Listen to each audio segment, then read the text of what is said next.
দেখছি ঘুমিয়ে যে দুই মানুষ আর কালী দুজন আছে, মাঝখানে বাবা বসে আছে। আমি বসেছিলাম। হ্যাঁ, তা মা আমি কান্না করছি ঘুমিয়ে ঘুমিয়ে, যে মা আমি কী করবো, কী করে আমি ভালো হবো। তখন বললো যে তুই আমার ভক্তই তোরে ভালো করবে, যা করবে, যে ক্ষতি করেছে তারও বিনাশ ওই করবে। আমার কথা বলেছিল হ্যাঁ, যে আমি যা করবো আমি আমি কাটাতে পারবো, আমি সব করবো। তুমি যতদিন আছে আমার ক্ষতি কেউ করতে মানে পারবে আমি না। যতদিন থাকবো ততদিন কেউ ক্ষতি করতে পারবে না তোমার। আর ওই কি হয়েছিল তোমার, আমার তো সারা গায়ে পচানি লেগেছিল না, মানে পচা বান বান মেরেছিল, মেরেছিল, জ্বালা যন্ত্রণায় থাকতে পারতাম না।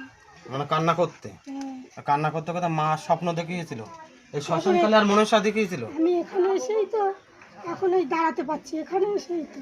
মানে পচাগুলো এখন ভালো হয়ে গেছে না?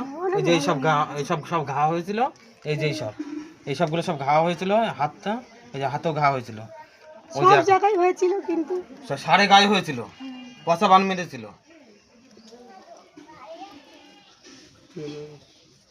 জয় মা কালী, মা গো মা।